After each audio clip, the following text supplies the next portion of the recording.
माननीय सूचना और प्रसारण मंत्री माननीय गोली मारो ठाकुर कह रहे हैं कि प्रधानमंत्री नरेंद्र मोदी ने मणिपुर पर बयान दे दिया। उनको देश की बेटियों की चिंता है, इसलिए विपक्ष इस पर राजनीति ना करे और विपक्ष को संसद में बोलने नहीं दिया जा रहा। रूल्स के हिसाब से विपक्ष जो है हवाला दे रहा है, मगर उन्हें संसद में बोलने नहीं दिया जा रहा है। मगर सबसे बड़ी बात दोस्तों, मणिपुर के मुख्यमंत्री बीरेन सिंह का इंटरव्यू आज तक करता है और उस इंटरव्यू में लगातार पूछा जाता है कि ये जो घटना हुई है इस पर आपने कोई कार्रवाई क्यों नहीं की, आपको इस बारे में क्यों नहीं पता चला। तो आप जानते हैं बीरेन सिंह क्या कहते हैं, और ध्यान से सुनिएगा। वो कहते हैं कि ये वीडियो कल ही आया है, इसलिए आप कह रहे हैं। राज्य में तो ऐसी दर्जनों 100 से ज्यादा घटनाएं हो गई हैं। ये मेरे शब्द नहीं है, राज्य के मुख्यमंत्री बीरेन सिंह के शब्द है, जिसमें उन्होंने कहा है कि ऐसी 100 से ज्यादा घटनाएं हो गई हैं। वो एक वीडियो सामने आया था जिसमें कुकी समुदाय की 2 लड़कियों को नंगा सड़क पर घुमाया जा रहा था। बाद में उनके साथ सामूहिक दुष्कर्म होता है और फिर उनके परिवार के 2 सदस्यों को मौत के घाट उतार दिया जाता है। अब मुख्यमंत्री खुद कह रहे हैं कि ऐसी 100 घटनाएं हैं। क्या माना जाए बताइए। अभी बीरेन सिंह जो है अपने पद पर बने रहेंगे और प्रधानमंत्री जिनके बारे में माननीय गोली मारो ठाकुर कह रहे थे कि उन्होंने मणिपुर पर कह दिया, क्या आप जानते हैं प्रधानमंत्री नरेंद्र मोदी ने उस मुद्दे पर मणिपुर के मुख्यमंत्री बीरेन सिंह से कोई जवाबदेही नहीं मांगी, देश के गृह मंत्री से कोई जवाबदेही नहीं मांगी। उल्टा उन्होंने उसमें छत्तीसगढ़, राजस्थान, पश्चिम बंगाल सबको लपेटे में ले लिया, सबको लपेटे में ले लिया। वो जो एक संवेदना होती है ना ऐसी घटनाओं में, वो पूरी तरह से नदारद थी, वो पूरी तरह से गायब थी। और ये हैं हमारे देश के प्रधानमंत्री। मैं समझना चाहता हूं क्यों। और देश के सूचना और प्रसारण मंत्री क्या कहते हैं? सूचना और प्रसारण मंत्री कहते हैं कि उन्होंने सब कुछ कह दिया, अब राजनीति मत करो। संसद के अंदर क्या हो रहा है दोस्तों, सबसे पहले आपको नजारा दिखाना चाहूंगा मैं राज्यसभा का।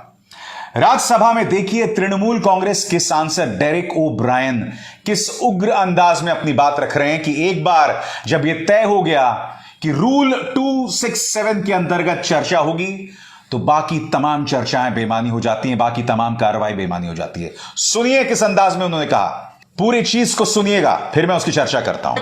My point of order is only one. It is on page 92 and the rule here sir is very clear. Which rule? 267 rule. I'm reading 267, the first line. Page 92 says, I'm on this any agenda. rule be suspended in its application to a motion to the business listed before the council of the day. The rule in question shall be suspended for the time being. This means no other business till 267 is discussed first. Where does 176 come into this? There's no 176. It is on 267 and we want a discussion here on Manipur. We want a discussion and the Prime Minister has to open his mouth. One second. Manipur. How can he open it? Honorable member. How is the Prime Minister One of second, India? one second. How is the Prime Minister? Honorable. और बात सिर्फ Derek ओ Brian तक सीमित नहीं है। कांग्रेस के नेता अध्यक्ष मल्लिकार्जुन खड़गे और सांसद ने कहा कि उन्हें बोलने भी नहीं दिया जा रहा। क्या वजह है, क्यों बोलने नहीं दिया जा रहा? सुनिए वो क्या कह रहे हैं। I am raising my hand and I am not given chance to speak on 267 rules.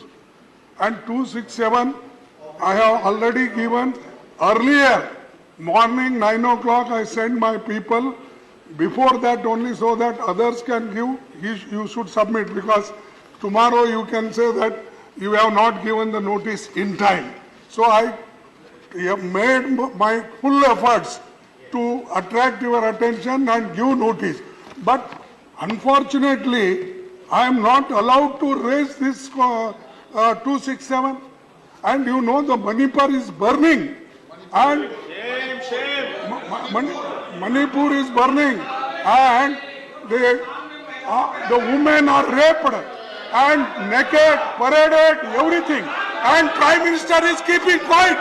He is giving statement outside. मगर जैसा कि सरकार से उम्मीद की जा सकती है, मंत्री पीयूष गोयल सामने आते हैं और उस मुद्दे को सीधा संबोधित करने के बजाय वो भी राजस्थान, छत्तीसगढ़, पश्चिम बंगाल सबकी बात कर रहे हैं दोस्तों। और यह कह रहे हैं कि विपक्ष दरअसल चर्चा से भागने की कोशिश कर रही है। सुनिए वो क्या कह रहे हैं। और शायद उनके दिल में कुछ खोट है, उनको परेशानी है कि पश्चिम बंगाल में जिस प्रकार से हिंसा की घटनाएं हुई, जिस प्रकार से छत्तीसगढ़ हो या राजस्थान हो, उसमें नारी शक्ति का बहुत ही दुर्भाग्यपूर्ण परिस्थितियां हैं। ऐसे में जब सरकार ने स्पष्ट कर दिया कि हम मणिपुर की घटनाओं पर चर्चा करने के लिए तैयार हैं, उसके बावजूद कांग्रेस और बाकी विपक्षी दल सदन की कार्रवाई को डिस्टर्ब करें। और आप जानते हैं सबसे शर्मनाक बात क्या है? भारतीय जनता पार्टी का प्रचार तंत्र, उनका मीडिया जिस तरह से देश के गृह मंत्री को बचाने का प्रयास कर रहा है। आपके स्क्रीन पर न्यूज 18 की ये पत्रकार हैं, कोई कह रही हैं अमित शाह के बारे में गोइंग फॉर द किल। मणिपुर के दौरान इस किल शब्द का क्यों इस्तेमाल किया जा रहा है? और जिस व्यक्ति की जवाबदेही तय की जानी चाहिए उसके बारे में कहा जा रहा है गोइंग फॉर द किल।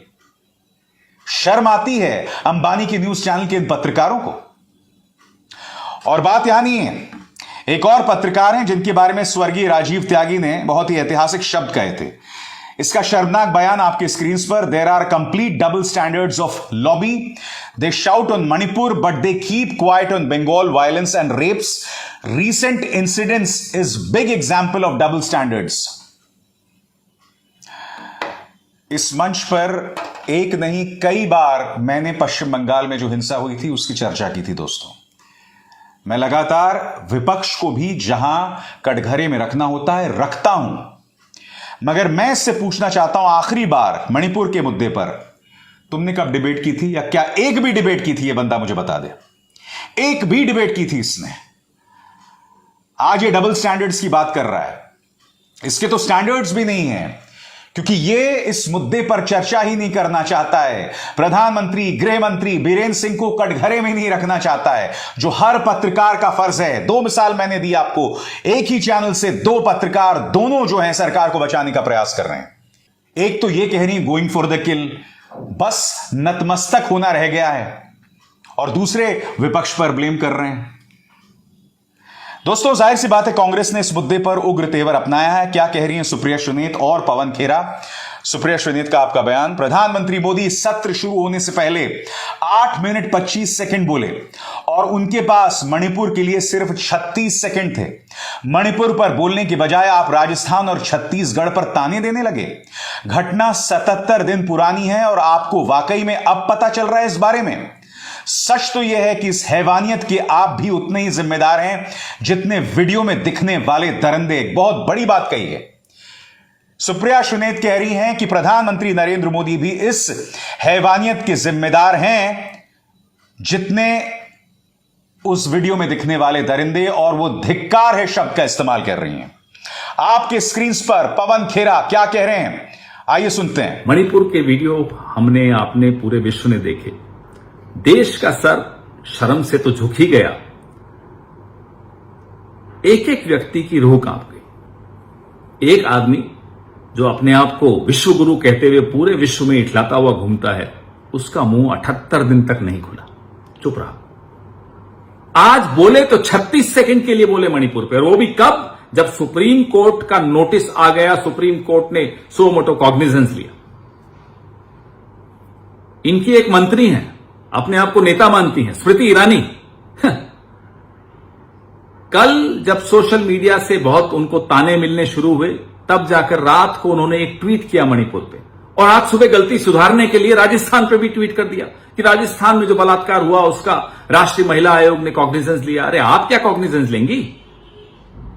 वहां के मुख्यमंत्री, वहां की सरकार गिरफ्तार कर चुकी है आपके अखिल भारतीय विद्यार्थी परिषद के तीनों कार्यकर्ताओं को।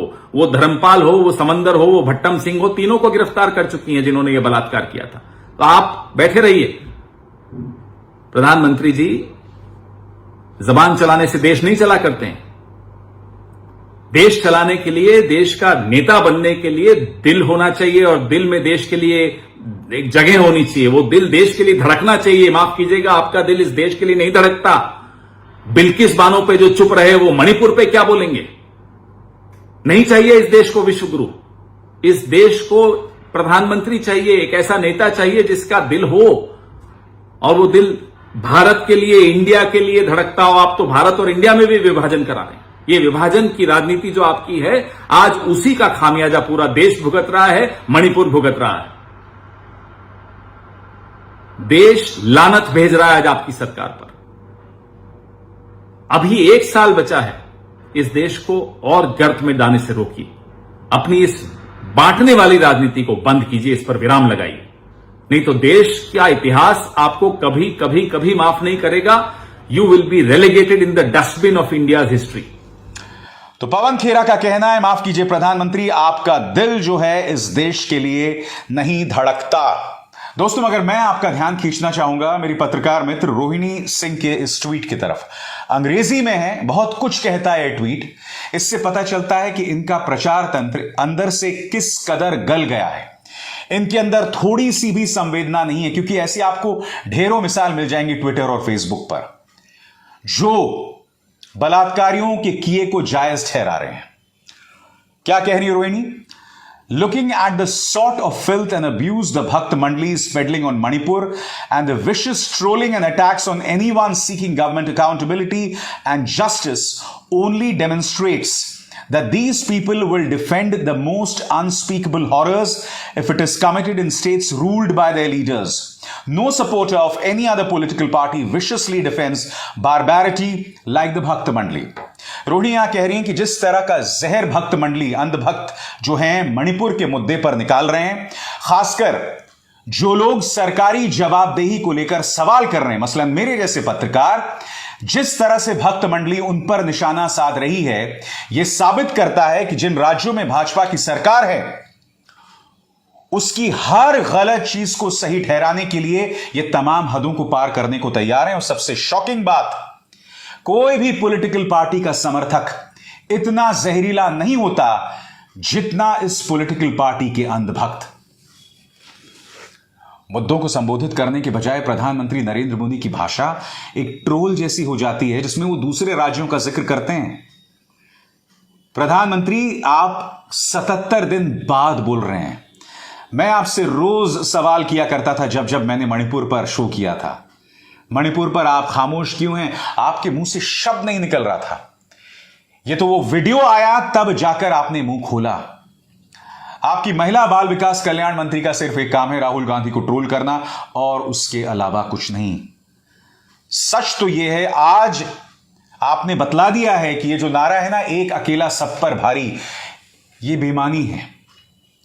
यह कहीं ना कहीं जोड़ रहा है आपकी छवि को कायरता से। मैं आपको बताता हूं क्यों। क्योंकि जब असली मुद्दे आते हैं तो आप पीछे हो जाते हैं, आप चुप हो जाते हैं। आप पूर्व प्रधानमंत्री मनमोहन सिंह को मौन मोहन सिंह कहते थे। कम से कम वो प्रेस कॉन्फ्रेंसेस किया करते थे, मुद्दों पर बोलते थे। आप ना चीन पर बोलते हैं, ना ब्रजभूषण शरण सिंह पर कुछ कहते हैं, ना बाढ़ पर कुछ कहते हैं। मणिपुर पर आपने सिर्फ इसलिए कहा क्योंकि एक वीडियो सामने उभर कर आ गया था, वो तस्वीर जो दुनिया भर में भारत को शर्मसार कर रही थी। दोस्तों, मैं एक बात बता दूं, और ये बात बहुत ध्यान से सुनिएगा। जो वीडियो सामने उभर कर आया है वो है कुकी समुदाय की 2 महिलाओं पर अत्याचार को लेकर। मगर मैंने इंटरनेट पर ऐसे कुछ वीडियोस देखे हैं जिसमें मैतेई समुदाय के साथ जो अत्याचार हुआ है। मसलन एक वीडियो मैंने दिखा था, जो जाहिर सी बात है मैं आपको नहीं दिखा सकता, क्योंकि इस मंच पर सिद्धांत के तौर पर हिंसा, बलात्कार से जुड़ी जो वीडियोस हैं वो नहीं दिखाई जाएंगी।